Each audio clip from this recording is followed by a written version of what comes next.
Hello, dear viewers out there.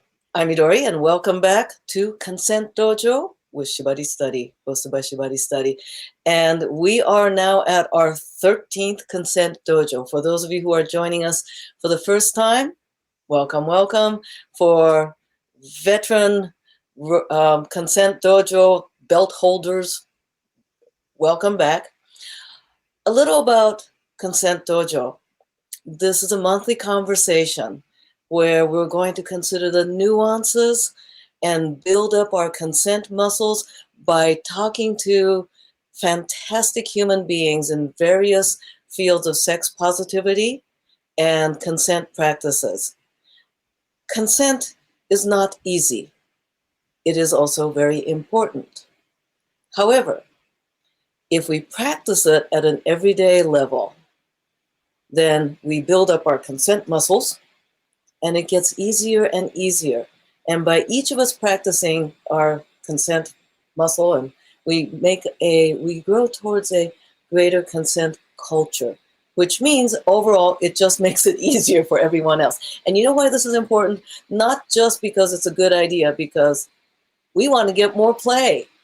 We want to have a good time. So consent's not just gotta get consent because it's a rule. No, it's about playing, roping, fucking, and having a good time and making that possible. So we've got a very clear agenda on this, that it is about pleasure, right? It's not just because we have to do it, because we gotta wash some dishes, gotta ask for consent. No, this is about getting good play. We've had amazing previous guests. If you haven't taken a look, take a look in the back episode videos, which you can see through Shibari Study or through my Patreon, which is patreon.com/Planet Midori. Look, I'm on all the social under Planet Midori. Just look for me under Planet Midori. Except in FetLife, where I'm actually under Midori, because early adopter. All right. So today, of one of my fabulous colleagues and friends, I bring you a whole different perspective, because we have had, organizational level consent practices for how party organizers can establish consent rules in advance. We've talked about how to apologize. We've talked about how to practice consent in everyday, like going to the grocery store. We've even talked about politics and law around consent and BDSM. Today, we're going to dive straight into them play parties. And we may even find out what a play party or dungeon party is, because I want to introduce to you the lovely, the beautiful, the fabulous, the cheery, and hella motivated MsK. Let me read the bio here. I'm going to wave at you. Hi. Hi.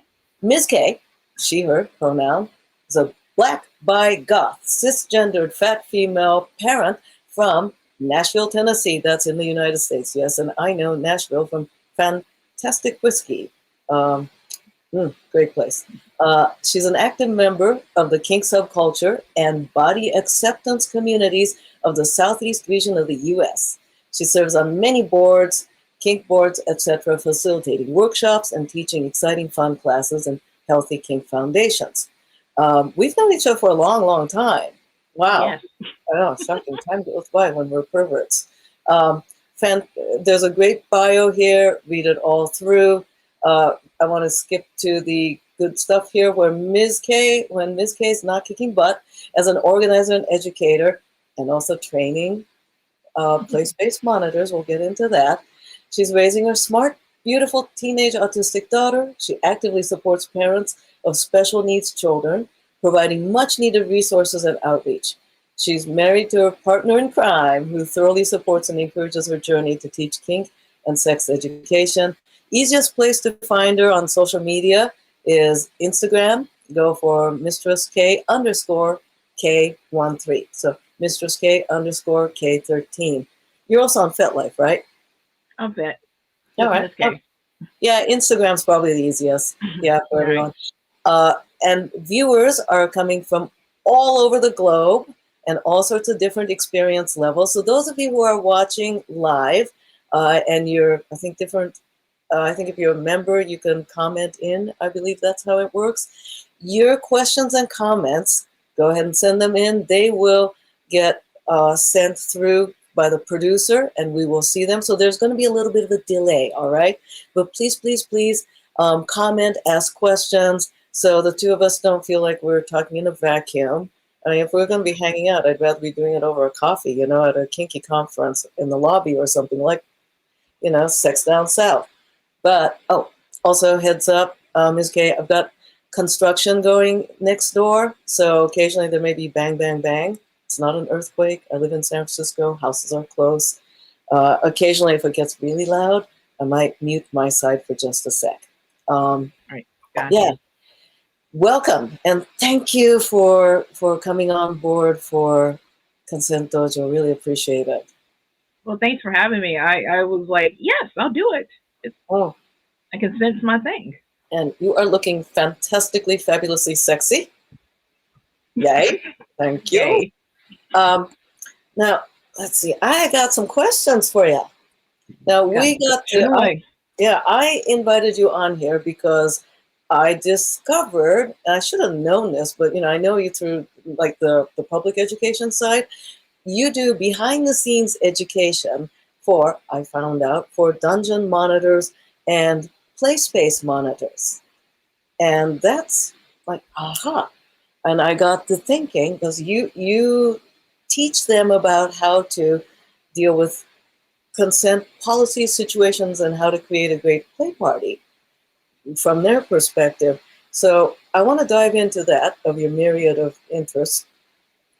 For our viewers, can you first explain what a play party or a dungeon is? Because there may be, you know, eyes wide shut fantasies out there. And then I'm going to ask you about what a DM, and you called them PSM, are. So what's a play party? What's a dungeon party? Well, the way I describe a dungeon party is where folks can come and explore their fetishes, kink, sexuality in a non-judgment free zone. And we try to have consent throughout the whole time and basically have fun. And what kind of places are these held in? Previously, we had a speaker, Misha, of Bonobo Network, talk about private house parties and how they can, the host can create a consent policy and a consent culture. But what kind of spaces are you talking about? Places I'm mostly talking about is either private clubs like mine's in the Mark in Nashville. We have the 6,000 square foot play space there. It can be hotel parties, which is usually run at either conferences, those type of places there. Or for some communities, I know as a swing community, they usually have a small space where they can have a dungeon set up as well. Okay. For the local club, can you give me a visual description? Oh, I forgot to.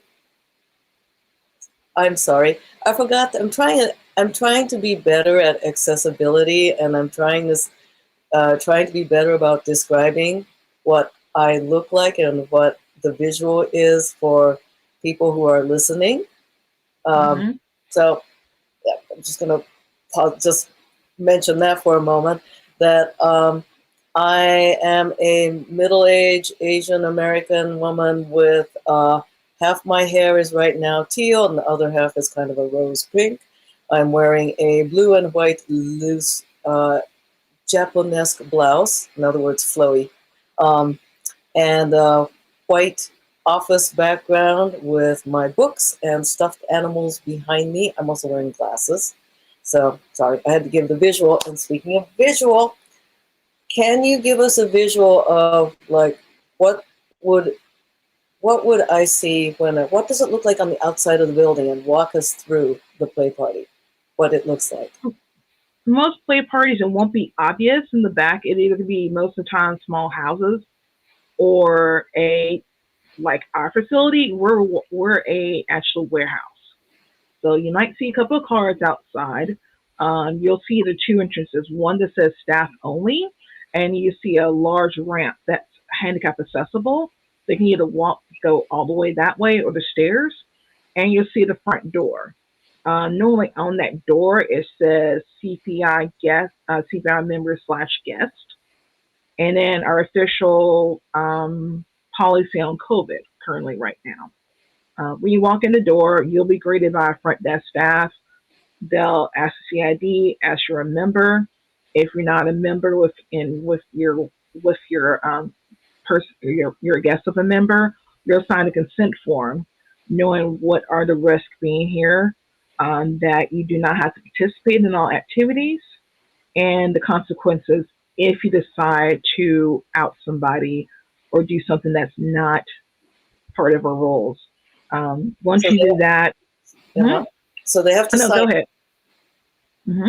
And then we take since we're nonprofit, our door fees are kind of small than other places. Like myself as a member, it's $15. For non-members, it's $20 until they go through the process of becoming a member, which is just fold them in.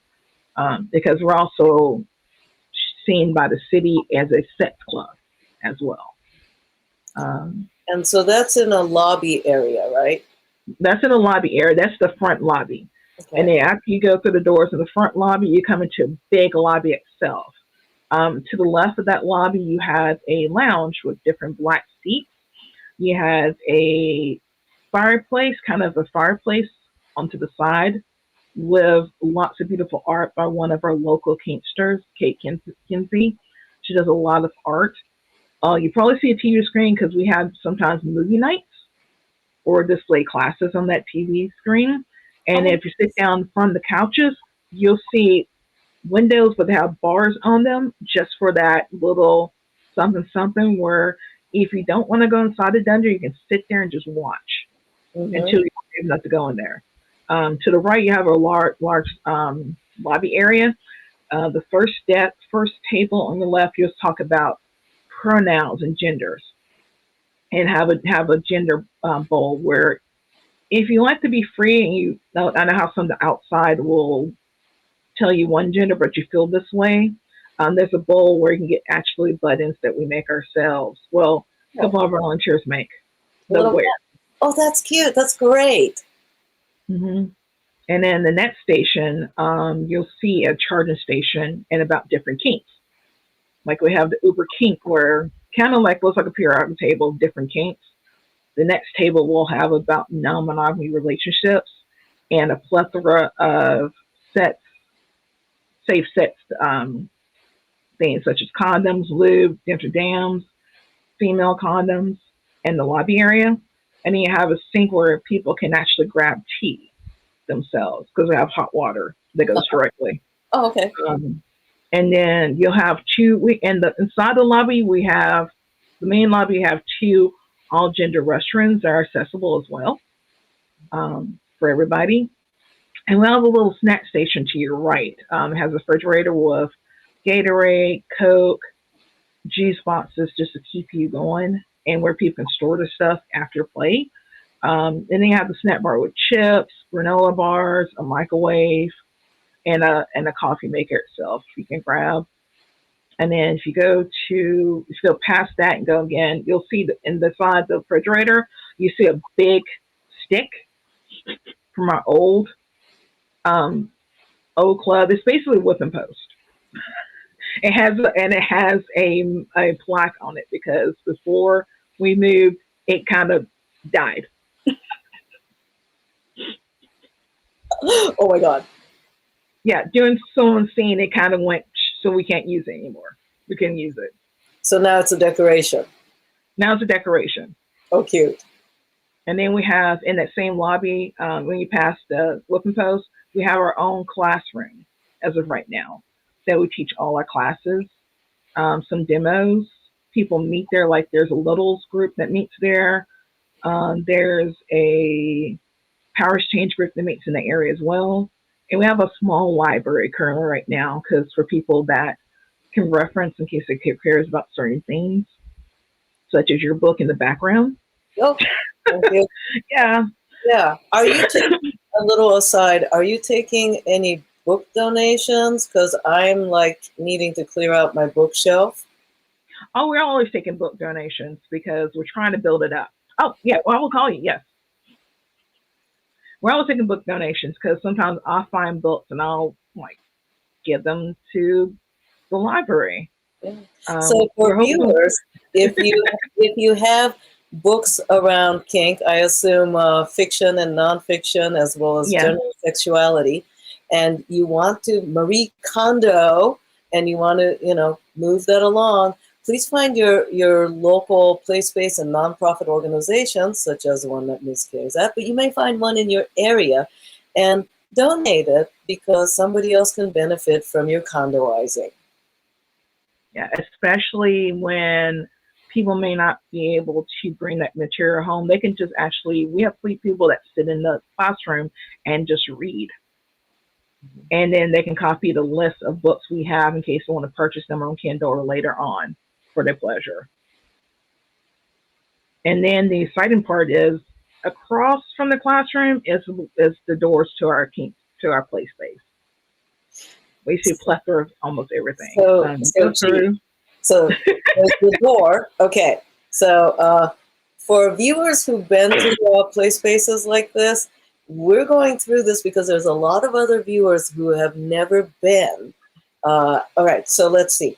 And you go through that door and you open it up, and there's like all sorts of sexy, random masked people that just like grab you and do things at you. True or false? False. So false. And that's like the fantasy that the world has, right? Oh, yeah. Yeah. And they're surprised when they come with me and they see that's not what it is. They're like, oh, it's not scary. Like, no, we're not scary individuals. We just like to do things that are a little taboo. That's all. That whole like fantasy of random masked fetish wearing people like grabbing you and doing all sorts of horrible things. The true and the funny thing is it takes months to negotiate that. Right? I know, right. I've known people who have come to us, monitors, who say, hey, I want to do this. And they tell us like 3 months in advance. And when it happens, some of us who know about this are in the play space that know what's going on. And we'll tell people, hey, this is what's going on. Do you consent? If you don't consent, you can go in the lobby area and let them know what's going on. Yeah. We've had people do that before, and it's hilarious. I can tell you a story about one that you'll love later. Ooh, and I've got another one to tell for you as well on that like long negotiation with a bunch of people that looked like a totally random kidnapping, but was not. But all right, so let's step further into the play area. First, you'll see a vast amount of different equipment, like spanking benches. There, you'll see 3 in the middle. Behind that, you'll see a small stage with a suspension kit where you can spin from the chains if you like to. To your left and right, you'll see a bunch of racks, and there's a storage rack so people can store their bags, their play stuff in if they want to. Go past on the left, you'll see a futon on the right-hand side and some chairs so people can sit on. And you see on the left, you'll see school lockers where people can put their personal stuff in. And the one thing I love about it is no one takes anything out of the locker. They might have opened a locker because they need to put their phone or their purse in. They'll see something in that locker, they'll just close and find the next one that's empty. So things we learned in kindergarten still work. Yeah, and the cubby, yeah, somebody else's cubby. Yeah, and then people kind of look at the next thing I'm going to describe, and because we try to do good housekeeping. We have 2 yellow bags that are laundry bags. So we have blankets we provide for people. Once they finish with the blankets and with the house rope, we ask them to put it in those laundry bags because our cleaning crew will take those bags and wash everything and put it back in the dungeon. Oh, now you mentioned house rope, and since this is Shibari's study, for people who don't have their own rope, you provide them that they can play with. Right. And it's just cotton rope we use, nice cotton rope, because we don't know, some people, like I discovered once, that might be allergic to certain types of rope. We just Across the board, just use that. And most of our rope people have cut it for us, stitched it for us, so anybody can use it differently. Yeah, and cotton rope, cotton as well as synthetic, is just a lot easier to clean, sanitize, be hygienic with any sort of, I mean, any sort of dirt, body fluid, sweat, whatever. Just so much easier to clean. Right. So for those And of you then, who are viewing, you don't always have to get fancy jute or hemp rope. It's totally fine and great to get other material that may be more accessible to you, or more budget friendly, or more cleaning friendly. Because oh boy, washing or sanitizing the hemps and jutes, yeah, yeah, and it's expensive. oh yeah, I know. Yeah, yeah. So Yeah. great. All right. So laundry Right. baskets. Laundry basket. And then you see another bench. Underneath benches are like knee pads and other blankets where people can grab that. And people unknown who get brave to come from the lobby, the main lobby area, to the inside the dungeon, they can sit there and just watch as well. Mm. Just as they creep in to get their comfort level to, come in and see if they want to explore or just want to watch. So it's not like And you have to, if somebody new walked in, it's not like they have to play and they have to know what they want. now we tell people up front, you're like, you can watch. You can come a dozen times and watch. We will enjoy your company. You don't have to participate at all in anything. You're not being forced. You always have to have consent. And if someone doesn't have consent, then you look for people like me, dungeon monitor, or you look for somebody, our manager on duty, and we usually pull the person aside and say, hey, that's not cool. You know that if they gave consent and they decided not to, they can revoke it at any Well, time. let's get to, was there anything else on the dungeon tour? We also have a boot black station now. Oh, explain boot black station for our viewers. Okay, for boot black, that is type of a fetish. We have people come in and take really good care of leather goods, pleather, vinyl, and also latex. And they have the proper equipment to use. So, nice and shiny. And I have a leather corset, and it was about a year ago, and it's still nice and shiny and beautiful. So boot blacking is an entire subculture, and much in the way that rope and shibari is an entire subculture. So for those of you who are interested in boots or service, giving or receiving, that might be something that would be of interest for you to look up. So consider looking for boot black, International Ms. Leather and International Mr. Leather. Both have boot blacking competitions, and there's a lot of good skill share. Getting a good boot black can be a very sexy experience. Yes, and I have another place you can go that's just if you want to, if you're female identified, there's a group called that I hosted 2 weeks ago. Yeah, less than a week ago. It's called Women a Drummer.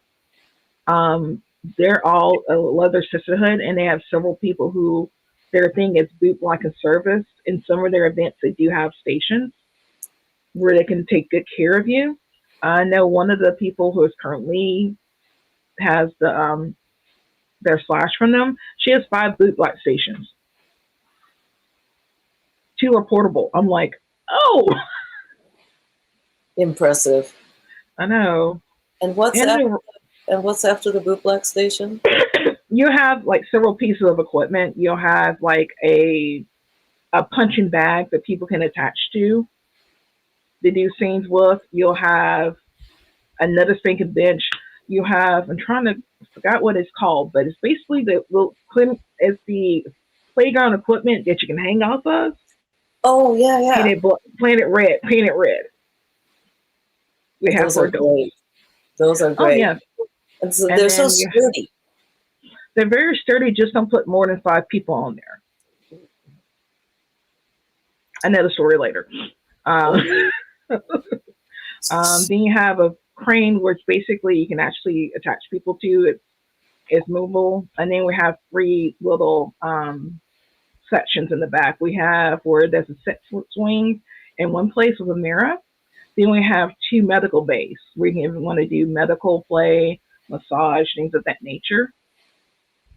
And I forgot to tell you, for each of our play stations, we have sanitation equipment, we have gloves, non-latex, safe sex equipment, placing needles, and extra blankets, and lube, and hand sanitizer on all the stations. So this is a very thoughtful place, and perhaps one day we'll maybe without people in there do like a video tour, and we can talk about it in my Patreon. That'd be cool. That was very cool. Yeah, and we'll do that so that way people get to see, because there's nothing quite like seeing it, right? But let's get on to the meat of the matter. DMs and PSMs. What does that stand for, and what the heck is it? DM stands for Dungeon Monitor. PSM starts for Place Space Monitor. They're technically the same thing. It just depends on where you go. For our space is Place Space Monitor. Our goals are to make sure the place is clean, make sure people are okay. We take care of them. We'll check on them various times, make sure consent is being informed, especially with safe words. And safe words, by the way, are words you use in a play space to let us know if you're okay. Like green is keep going, yellow for us is stop for the moment, and red is stop altogether. And the DMs, Dungeon Monitors, or PSM, place-based monitors, will be using the terms interchangeably. How many at a play party, and how would people recognize who they are? I know when I did it for Six Down South, where I train people, place-based Dungeon Monitors, we have at least 2 in the area. It's not a big area, but we have 2 for either side during the time period. For my place, there's only 1 person, and they have each, like for Six Down South in the Mark, we have a big badge. A badge. Actually, the badge is lit up. We have. Oh, okay. We got fancy. If you see a lit up red badge around somebody's neck, that means they're the place space DM monitors for that night. And at various different play events, for the viewers, various different play events, dungeon, etc. Here's what I've seen. All these organizations and events will give markers, some way that people can recognize who the dungeon monitors are. And it seems that this being a volunteer thing, that there are short shifts. I've seen anywhere from like an hour to 2-3 hour shifts. I've seen the yellow construction vest. I've seen armbands. I've seen like T-shirts. Like if there's like a whole team, a regular team, I've seen T-shirts of that. And that way people know for sure about what DMs, who the DMs are in the space. I wanted to back up a bit. I didn't want to disrupt the flow too much. I have a copy of your consent form. Thanks for sending it. And I want people to see the thought that goes into creating a consent space. The purpose for consent forms isn't just to torture you with paperwork, but to make sure that we're all on the same agreement. It also protects the organizations, especially something like a club, that protects them so they get to stay in operation. So let me pull it up here so you all can see. And our previous guest, Misha, has talked about these as well. And now, if any of the viewers out there would like to access a good consent form, you can contact Misha or perhaps even MsK, and to work off of that. And also another one that's online, since I do Sit Down South, there is actually we're going to change it, but there's basically what you're consenting to under the labyrinth as well. That's a good one we basically use. That may change before the next conference, but that's one that's good as well they can go to. Or they can contact me about the consent form we use at the Mark. Oh, and we've been talking about Sex Down South for the viewers. It's a fantastic event that happens annually down in Atlanta. I love, love, love, love it. It's so good. It's very diverse. It's not just about kink. It's all sorts of sex positivity. There's all sorts of different interests from kink to swingers to there's academics and therapists are there and a lot of good networking. Talk about like the best of Southern hospitality. Great stuff. And also we have healing rooms now where people want to decompress, healing rooms Oh, nice. where people want to decompress. They can actually go in those rooms. They can get a massage, Reiki, the cards read, or just some place to be quiet. Now, you have been DMing and also training DMs. What made you become a DM? Also, has there been a learning curve as you trained to be one? And what did you have any assumptions about DM? What was it like as you started? I was just not at the mark, but I was kind of thrown into it with no training at the previous club that was there in Nashville. You've been to that club. I was thrown into it because there no one else could watch people. Luckily, because I had that's probably not a good idea, huh? Just randomly. No, I wouldn't trust it. And luckily because I had first aid and CPR training, there were times when it came handy. And also because I had a first aid kit in my car, I would tend to have to grab that. They just threw you in there? Oh my God, I'm so sorry. Oh. Yeah, because something happened and my instincts kicked in to help out. Well, you're a mom. So yeah. Also, I was a former Girl Scout and Boy Scout, so I knew how to. Yeah, that comes handy to be able to set someone's leg. Wait, did you need to set somebody's leg? Yeah, you know how in Boy Scouts there's a temporary where you just get 2 boards, which we had, or 2 sticks, wrap it together, you just tie it together, make sure they stay still until the ambulance comes and picks them up. Did that happen? Yeah. Okay. And I was shocked. This is why you need a D. Right. Great. Because, well, I mean, yeah, things happen. And so you've got Girl Scout, Boy Scout background, hella common sense, also mom sense, and CPR and first aid. So, so at least 2 out of those 4 things any of us can do, which is to take CPR and first aid, right? And have common sense. Now, not every one of us have been in Girl Scout or Boy Scout, and not all of us have parenting skills for children get into a lot of trouble. Yeah. But at least all of us can take first aid and CPR and be on top of that. All right. So you were thrown into that. Oh my goodness. Yeah. And then when we discovered the Mercury, who is our director, got feedback from a lot of us, and he decided we did a training for one day. The training is about 4 to 5 hours. We talk about, this is your role, this is what you're expected to do, little scenarios that you may come upon. And some of us veterans will chime in and go, this is going to happen, so try not to laugh at this situation, or if this situation happened, always grab the manager on duty. That's the person in the front of the house that takes care of the club, and they'll back you up. And remember that your behavior, your modeling behavior of consensual behavior. And then usually either that same day or a week or so, we do first aid CPR training, because all of us are required to have active CPR, a card, and first aid training. We also do AED training as well. That reminds me, I need to update my, I need to go through my first aid CPR again. So viewers, hold me to my pinky promise that I should be updating this, and you should too, okay? Because it'll be a good idea.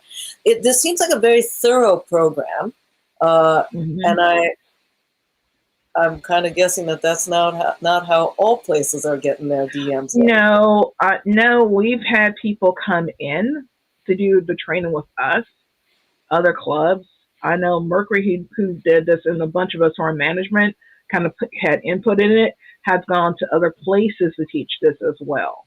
I use those teachings for sets down south just to make sure, like we'll have a meeting the first night before we open going, hey, this is what I expect of you. You will do 2 to 3 shifts.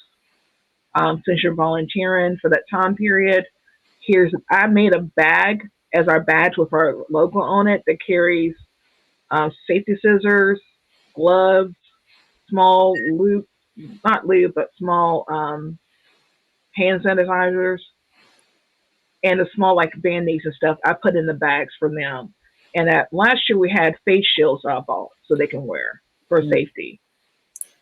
Oh, as an aside, I've got a question from one of the viewers, and we're going to go back just a bit, but we'll return to this. Quote, I'm curious about the punching bag. Is it an actual heavy bag like boxers use, or is it a euphemism for something? No, it's an actual punching bag. One of our members had a new one, and she used to had boxing lessons. So she asked if we wanted it, and we're like, if we can find a space in it, we'll put it in, and that's what we did. Oh, that's brilliant.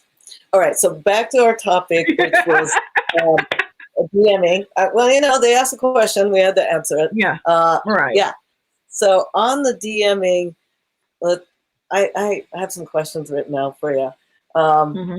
What were some of your assumptions about being a DM, or what are some of the assumptions that people bring about being a DM?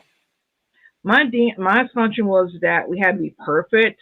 We had to be infallible. That we have to know everything, know every type of play and everything. When it comes out to, I found out later, we don't have to know everything. It's okay to ask questions. It's okay to tell people, yeah, I screwed up, which is basically own up to the screw ups, and that you're not going to have to DM every single shift. Like at one point, I was going almost when we first started, almost every weekend. Then I start every other weekend. Then you burn out, and we try not to do that. That's why we have a set schedule of, okay, you can do this, but if we see you more, I know Alex, our volunteer director, she sees you more than a couple of times, she's going to ask, hey, we're glad for enthusiasm, but we can do twice, but not every weekend or every event. That's wise. That's very wise. Because burnout, burnout in the scene is a real thing. Oh yes, it is, and I experienced it a couple of times. And as far as for people, I'm seeing the people expect us to be matchmakers, like match people. And I'm like, no.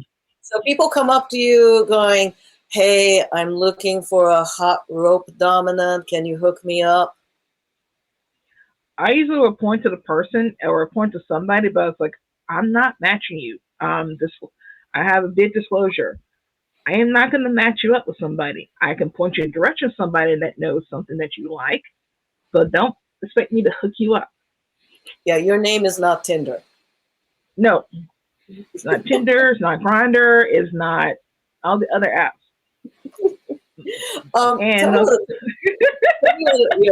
Tell me what a typical night is like for a trained DM.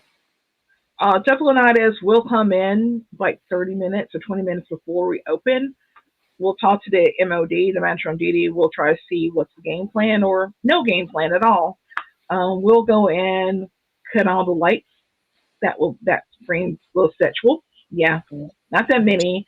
And make sure all the equipment's put up and clean. All the trash is taken out. Make sure the bathroom has enough supplies. I know it sounds boring, but this is what we do. We make sure all the carts have enough supplies. If they don't, we go and refill it as much as we can. We make sure we have enough safe supplies because people are surprised that you can actually have sets at our club. And then we put on the music. So we have like several discs for each week, so we can put in the disc and just play music in the background. And now they added something which I'm glad we do. We have a little sanitizer, like little plugins because of COVID, we plug those in to make sure that everybody feels safe and cut the big fan on because it gets hot when you're playing. Mm-hmm. Even with the AC on, it gets really hot. Mm-hmm. Now, after all, this is Consent Dojo. Mm-hmm. So what the hell does DMs have to do with consent, or what does consent have to do with DMs? Or rather, how do you all facilitate for a consent culture? We tried to model that culture and how we deal with people, basically ask consent. Like, if someone's doing something like, hey, do you mind me touching you? Or, excuse me, would you like to get something after aftercare? Um, Sometimes in consent, we may listen, especially if it's a new person, Mm-hmm. to see if they are saying their safe word. If they're saying red and the other person is not ignoring it, we'll step in and go, excuse me, this person said their safe word. You How might often get does someone that that's happen? not with you. It doesn't happen a lot. Once in a while it will happen, and then you'll see not only the DM, you also see DMs that are not on duty will come and support you and pull both people aside. Like, I might be the person that will have a talk with that person versus, and also another DM who might not be on duty, take the person down from the cross, make sure they're taken care of, ask if they need anything else, just basically stand there with them. Well, I might pull the person aside and have a come to altar talk with them, going like, this is what's not acceptable. And I've seen people, not me, do the same thing, going, this is not acceptable. Your person said red. I don't care if this is you don't believe in safe words. We believe in safe words here. And she did not consent to you continually hitting on her when she says red. And usually give a choice of person of either you can stay, apologize, and clean up your mess, or you can leave. Let's back up a couple steps here. Okay. Mm-hmm. Somebody saying, I don't believe in consent. Viewers, Oh, this shit happens. oh Not, yes. not a lot, but you've had it, you've seen it, experienced it.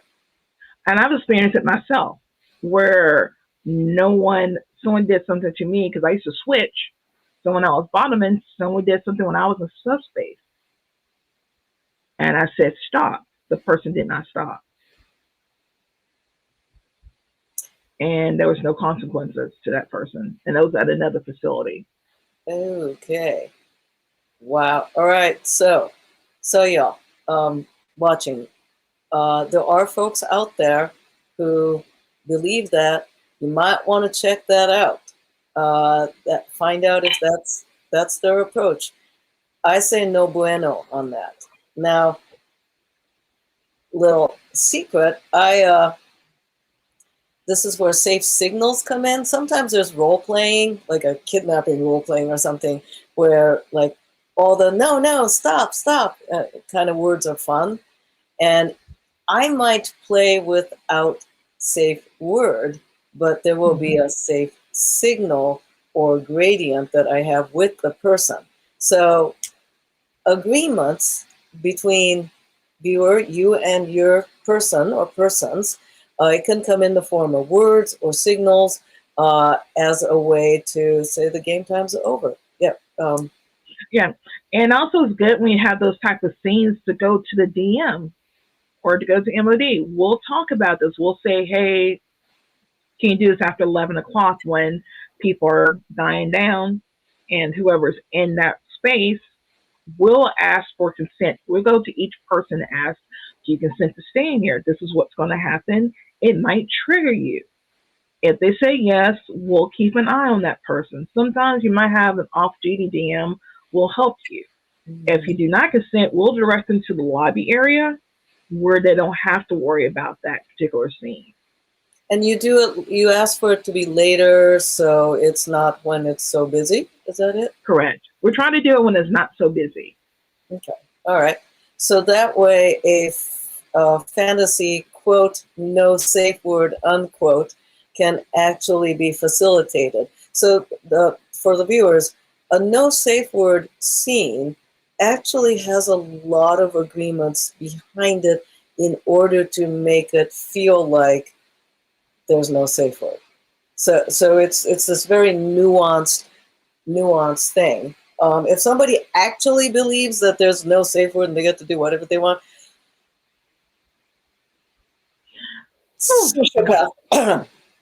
Yeah. Also, we've had people who did not want to do a thing like that. They've talked to Mercury, and they set up the word they can have the place themselves, where they can actually fulfill that. But somebody like a DM will still be there as a backup, but they can also still do it when there's no one there at all. Right. Like they might come in early, or they might come on a day when we don't have anything going on. Oh, neat. And as like a member, that if I were a member, I would get to use the space that way. Mm-hmm. Neat. That's great. All right. So if I'm at a play party, then I can turn to, if I'm, say, new to play parties, I can watch and pay attention to how DMs do things. If I'm not sure about what the consent policy is, I can turn to the DMs and ask that. Correct. And all right, so what's a more typical, so the safe word not being respected, you said, is rare. What are some of the more typical ways in which you support consent? Usually we'll check on people if they're new, just to make sure they consented and know what's going on. Especially if you overhear the negotiation and it sounds something's not right, especially between two new people. We're not saying newbies are wrong, we just want to make sure they have a beautiful, fun time and come back and do it again. So you might help them out just a little bit. Have you encountered new attendees who might not be familiar with safe words or consent practices or negotiations? Yeah, we do. And also we have a CAP class. We usually, if they're not too familiar, we have a free class. We have classes every Wednesday. The fourth Wednesday is about consent negotiation. So people can go to that class and learn a little bit more about that, and also vetting practices as well. And sometimes, as you said about consent, sometimes the DMs can vet for people who they're seeing do those practices as well. Like, hey, I want to play with this person. They asked me, I'm not too sure. They were nice when I turned it down, and usually we'll let them know how we see that person as, in our opinion. Okay, so sort of good or bad, sort of vetting in the moment. Mm-hmm. Oh, that's nice. Yeah, it's kind of like having your own auntie and uncle nearby. Or some people call me the big sister. And I'm like, all right, that's fine. Yeah, well, somebody that's got your back, right? Right. Yeah. All right, so you started to talk about some stories around DMing, or tell me some stories. What really happens tell me the stories of dungeon parties and DMs. One story I told you that's very familiar, and I see it every once in a while, and sometimes I cringe when it happens. Is the fact that we have two big bottles on the stands, on our safety stands. One's lube, one's hand sanitizer. I usually tell people lube is clear, green is clean. Lube is clear, green is clean. Unfortunately, in that moment, somebody might use this hand sanitizer, not realizing what they're using. We all cross our legs and we hear the screaming. So we might take a paper towel that's wet and just like, here, and walk away while they get dressed. Yeah, and I'm like, ouch, ouch, ouch, ouch, ouch. Super clean bits. Oh my God. Oh, hey, there's a question from somebody. At parties sometimes, quote, I've noticed smaller safety issues come up, such as equipment not well sanitized. How do your DMs determine when they should intervene, when it's not like the big one, but the little bad etiquette or little issues that happens? I've had it happen, especially when I'm posted. I've seen people go what we call equipment hopping, and usually I'll step in and go, hey, with a paper towel and the spinner. Equipment hopping? Explain. Equipment hopping. Okay. Equipment hopping is when someone decides to play on one piece of equipment and then they move on to another piece of toy, and they move to another toy. Just just doing all the things like spanking or having sex or tying someone up, and I'm like, what the fuck? Excuse my language. Oh god, this is like if Goldilocks came to a dungeon. This little spanking bench is too small. This little spanking bench is too big. This one's just right. Right? I have a new nickname for that at the club. They're like, hey, Goldilocks. look, just watch out for Goldilocks. That's a good code word because Goldilocks was a pushy brat. Oh my god, and inconsiderate, going in and like using all the things. You're right. For us, well, I've seen people do the same thing I do. They'll take the spray bottle and the paper towels, step right in front of them, and go, before you go on this piece of equipment, you need to clean up those other pieces of equipment. And some people might think, oh, you're responsible for it. I'm like, no, if you're using equipment, you need to clean it up so everybody can be safe. Some people think that DMs are also housekeeping maids. Mm-hmm. Yeah, that's at the mark. I know at Set Down South, we're the housekeeping because the cleanser we use is very expensive, and people will use the hell out of it. I've seen where people were trying to spray the whole thing. I'm like, no. Just spray it, rub it, and walk away. It will air dry. Oh, are you sure? I'm positive. Is this like Cavicide kind of stuff? Mm-hmm. Right.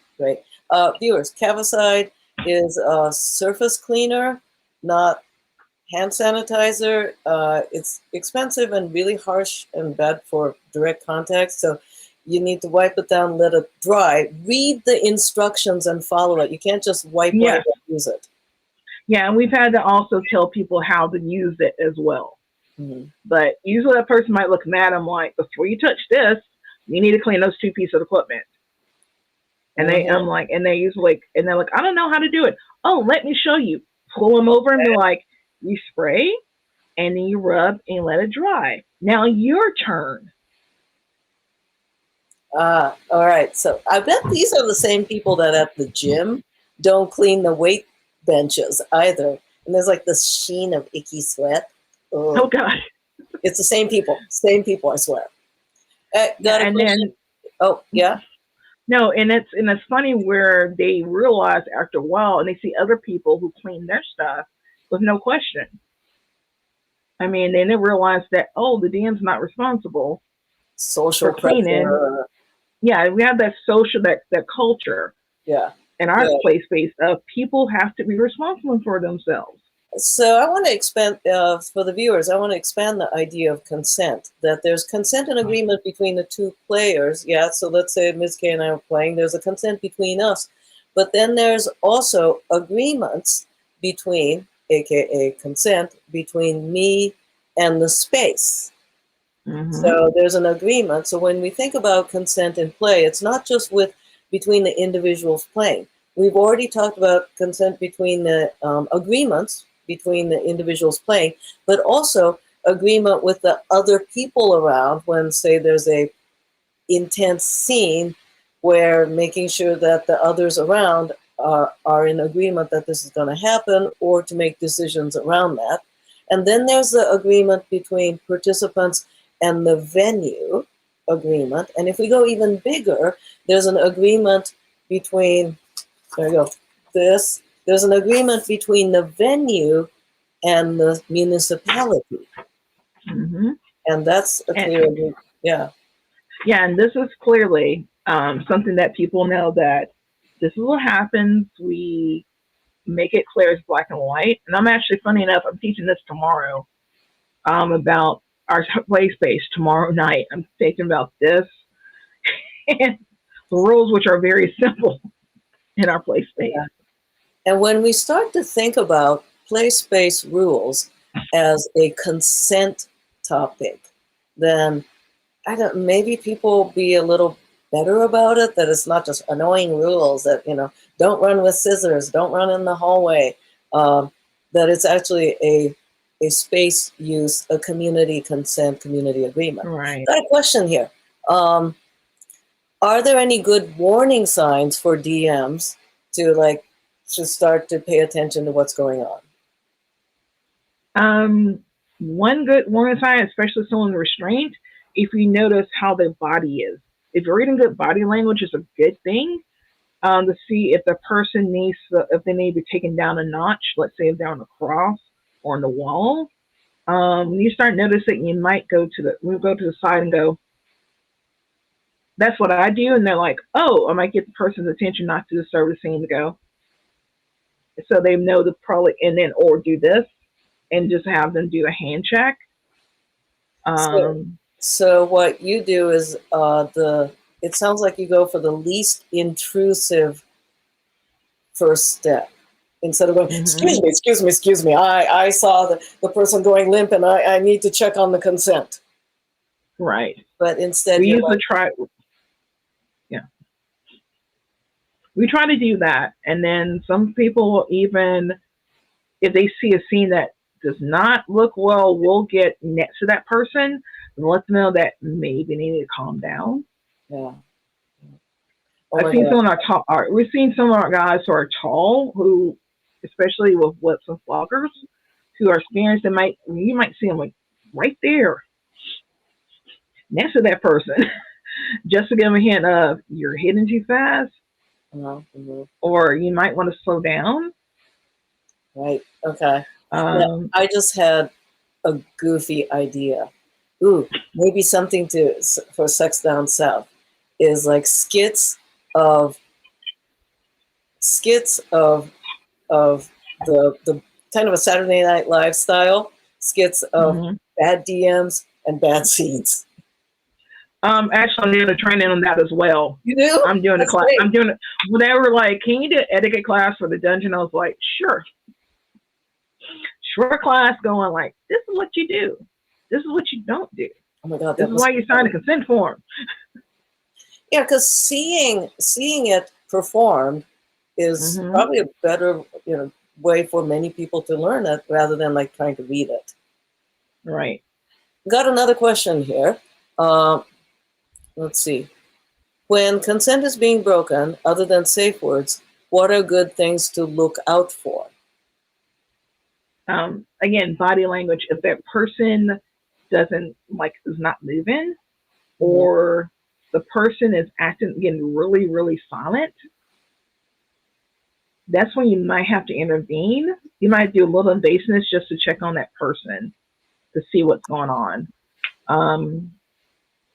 And again, sometimes just us standing there and just observing the person to see, hey, this is good, or something's up, is also a good sign. I know sometimes this is rare. You might see another person in the same play space goes up to you and go, hey, this person did this to me. Looks like they're doing it to another person and not doing something consensual.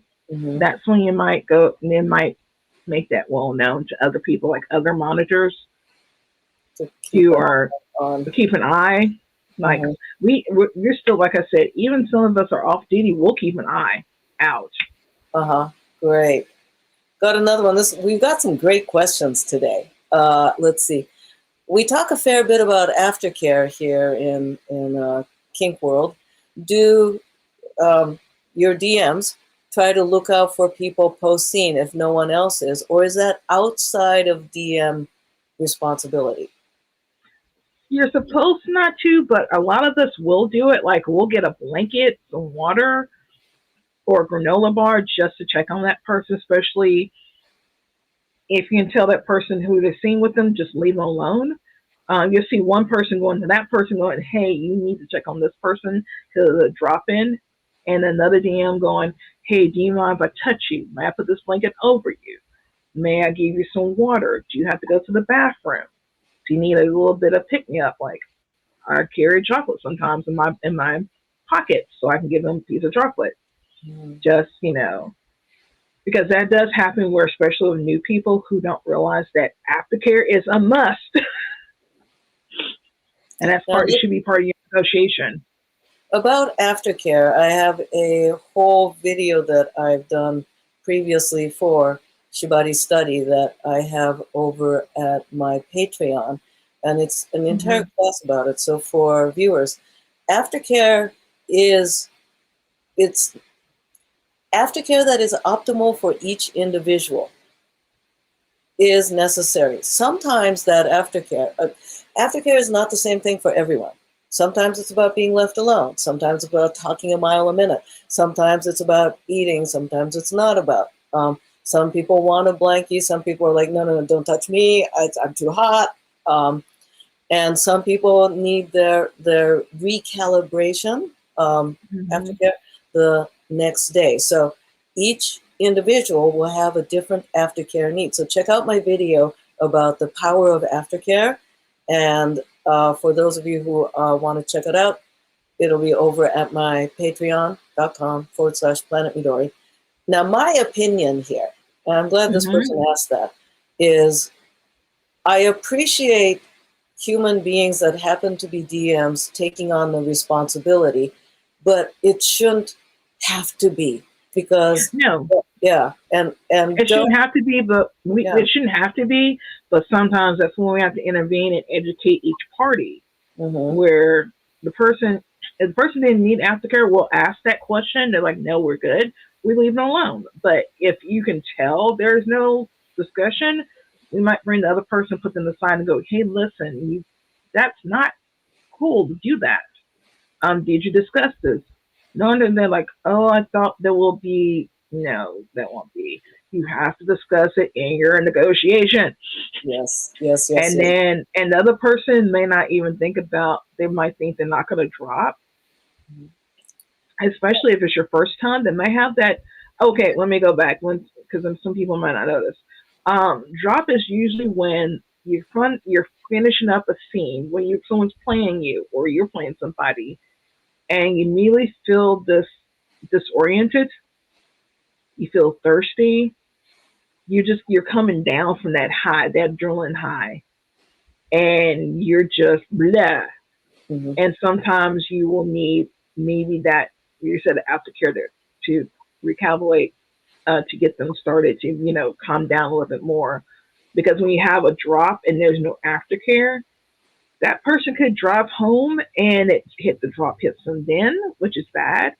I've had people who told me drop hit and they got home and they couldn't get in touch with that top they played with. Versus the same for tops as well. People who are the givers, they have it where they have the drop too, and they're like, they feel guilty, they have flu-like symptoms, or the person will think, why did I let this person do bad things against me? Why I'm sore? No one told me about this. Yeah, the physical and emotional toll. And I'm glad you pointed out about the top side as well, because oftentimes discussion of aftercare seems to focus on the person receiving, in this case, for the viewers probably wrote, but receiving in the scene. But anyone actively participating in a play experience, if they played well, will need recalibration, and that's whether they're casting or receiving, topping or bottoming. I refer to aftercare as that which an individual needs to regain equilibrium, right? So check out that video on that, and yeah, the aftercare thing, absolutely. Let's go into another question here. Let's see, good questions. Okay.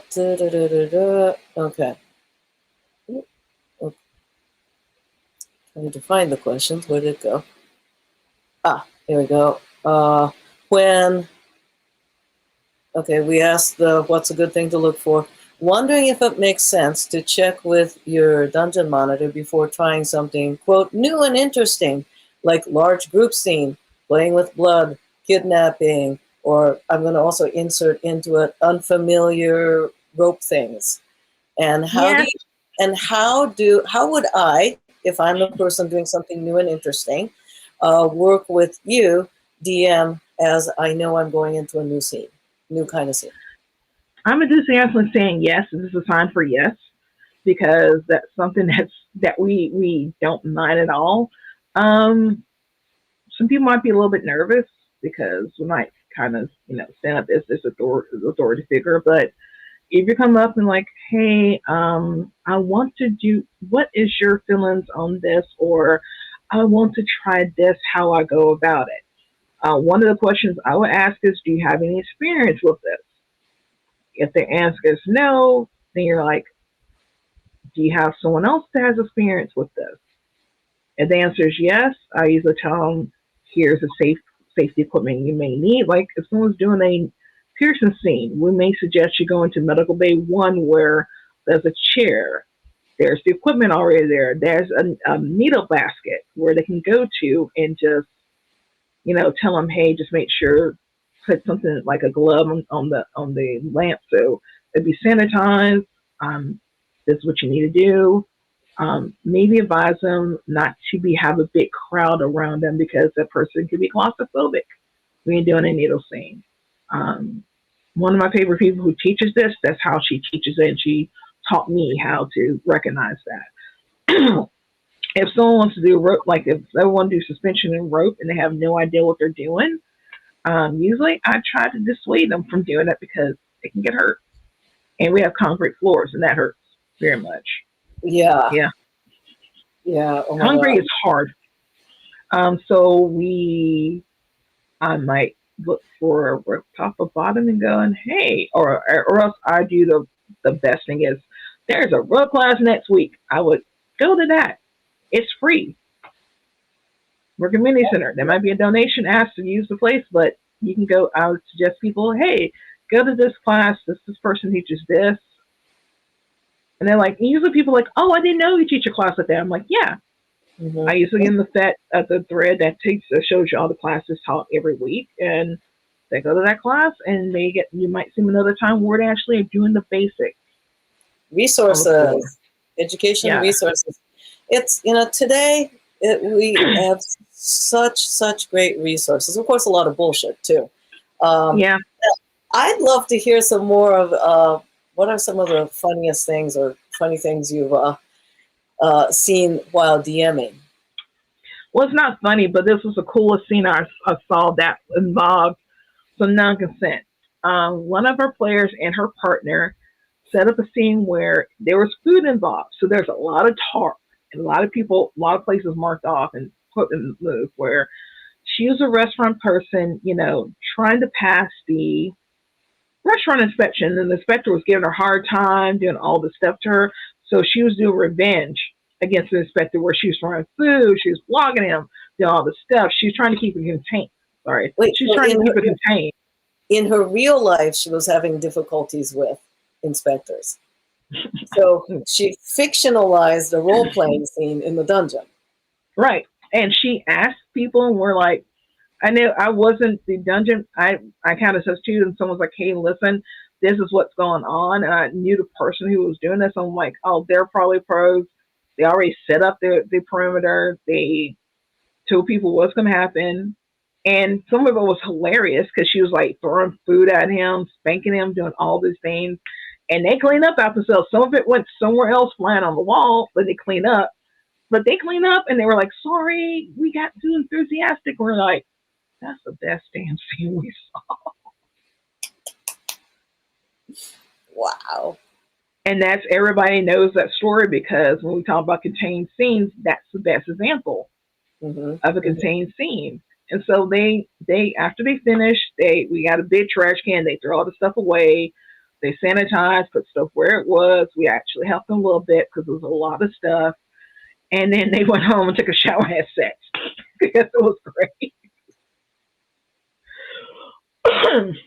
That was the funniest thing I saw, and I wish she was still here because I want her to do it again. Yeah. It was so great. Tell us another good dungeon story. This is not exactly a dungeon story, but the things you find in a dungeon after you close for the night. Yes. I found money, and sometimes that money might be from a burlesque show we host there.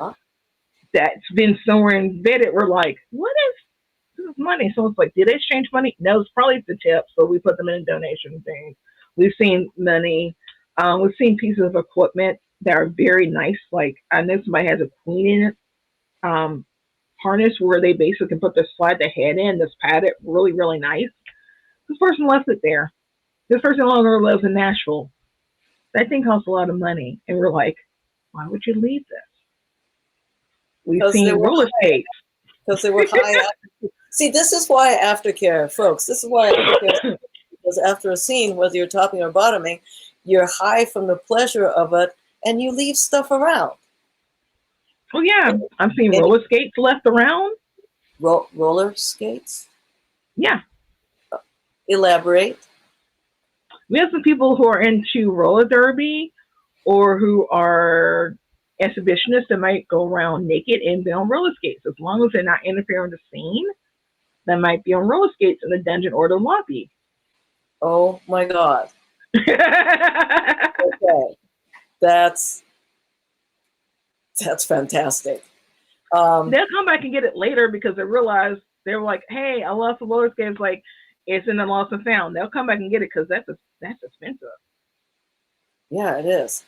Oh, I got a couple other here. Let's see. Right. Maybe a bit off topic, but wondering about how to make a space inclusive without being too restrictive. I've seen public scenes with loud noises, chemical smells, offensive language, costumes as a.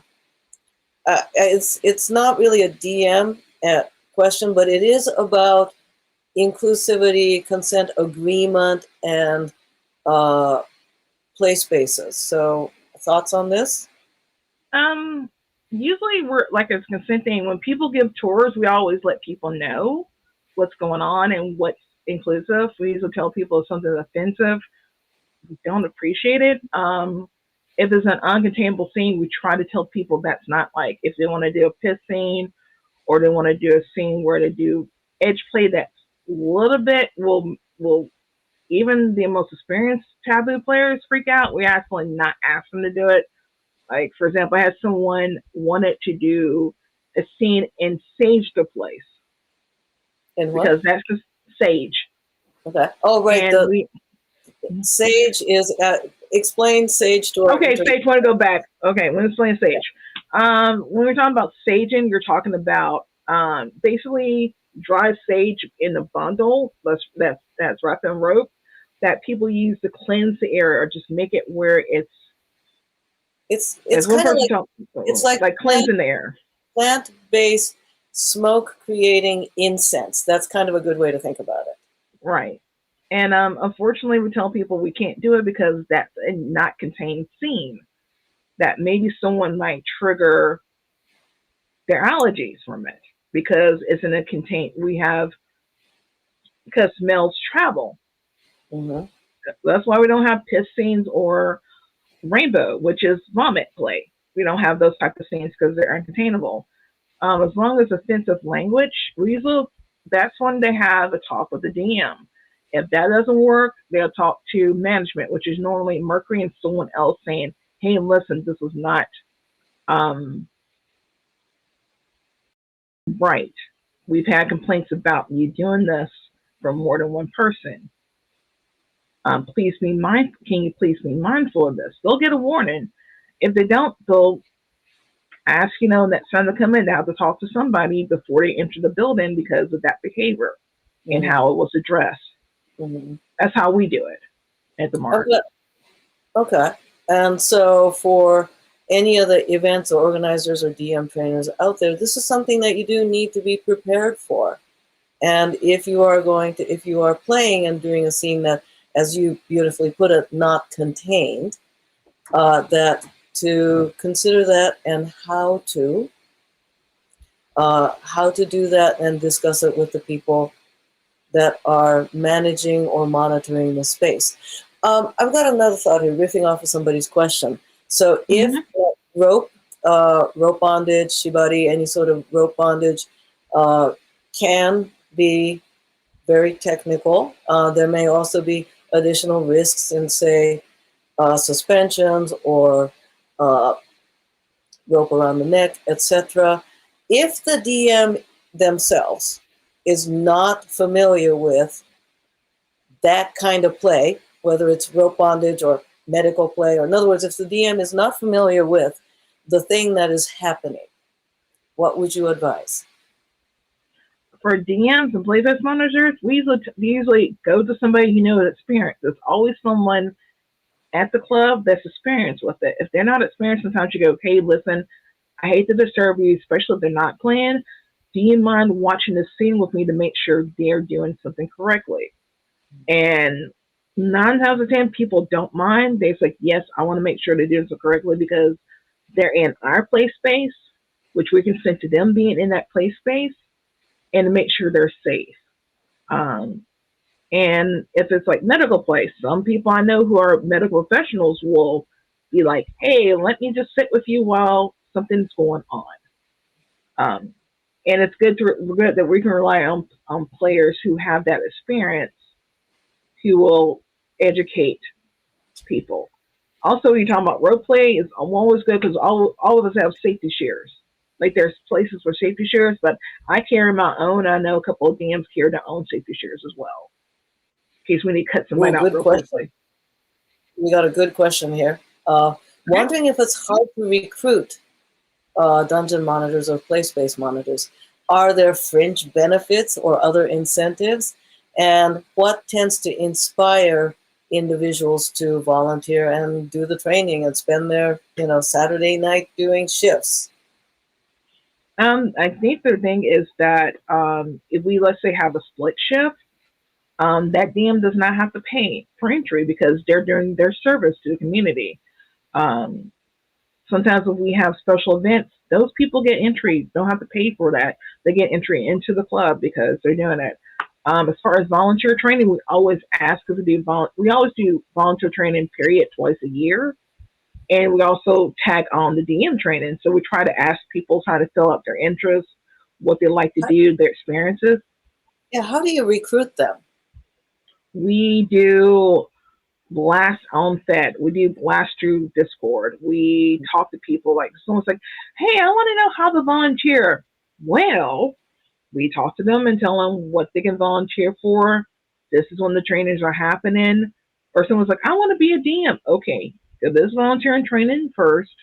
Usually next week or so is going to be the DM training. And we'll tell them the rest. Honestly, we'll tell people the good and bad. Like, you might have to do more than one shift that weekend. Or you may have to fill in with someone who can't do it. I've known organizations, speaking of little fringe benefits, I've known organizations who have, such as Dark Odyssey, I think, that have dedicated long-term volunteer and DM crew, and they throw, after the event, like Dark Odyssey sort of thing, they'll throw a volunteer and DM only pizza and play party. Which I think is great, It is. It's like they get the run of the space, right? And food. And that's kind of what we did a couple of years ago before the pandemic. Is we had a volunteer party. People can come play. We had some people brought food like potluck, and basically they played. I wasn't able to come because I was sick, but they had a good time because they had an open play space. They didn't have to DM or do anything. Have fun. I think we're trying to do that again because it's about time that we do it again. Now we're getting close to wrapping up. Okay. And I would, what's one or more than one, what's one thing that you want the viewers to do or know about their responsibility at play parties as attendees? What's something that you want the viewers to really know or do or keep in mind at play parties? Read the rules is a good thing. It's okay to ask if they have questions. The DM is not your enemy, they're your friend. And please clean up after yourself. That's the main thing I tell people. Please clean up after themselves. So I'm going to have you repeat it again so they will remember. Read the rules. Ask questions of the DM. We're not your enemy. DMs are your friend. They're there to help you out. And please clean up after yourselves. That should be pretty easy. Great advice. Great advice. Now, where can people find you or reach you? Is it okay for people to reach you? It's okay for people to reach me. I'm mostly on, if you're on Fet, I'm kind of easy to find, which is MsK, MsK, if you look for Tennessee. But most people can find me on Instagram, and that is mistress spelled out, lowercase, the underscore, and then the letter K is in kilo, 13. So mistress_K13 on Instagram. And on FetLife would be MsK. Great, great. So when do we get to hang out? Is it going to be a sex down south? No, I want to bring you, we need to talk about that. I want to bring you out because we have something that you like as well as a rogue person. Ooh. We have at least 20 hard points. Mm-hmm. So you can bring a ring down. We added this where you can bring it down. You can suspend people in different rings, and they can hold up to at least 400 pounds on these rings. Mm. And well, Tennessee's beautiful. And also we have some good. We have an. Oh, do you like hard cider by chance? I do. And we have I love that cider.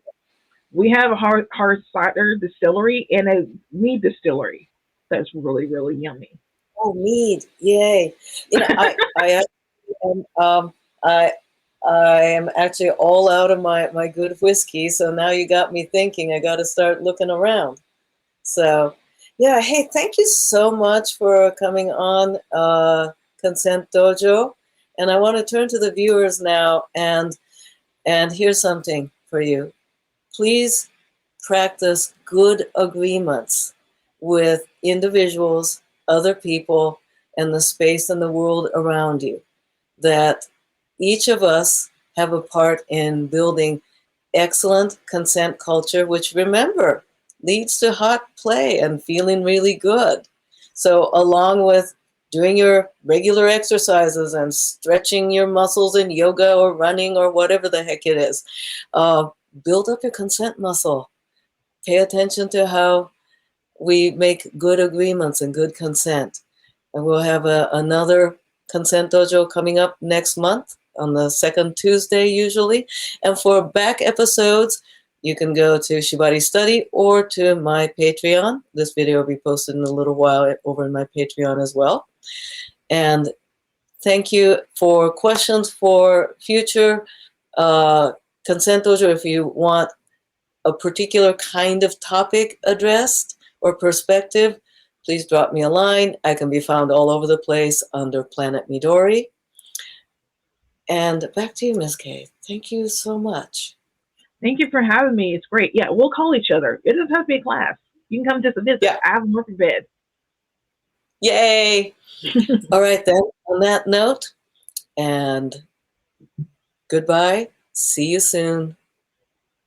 Bye, guys. Thank you for having me.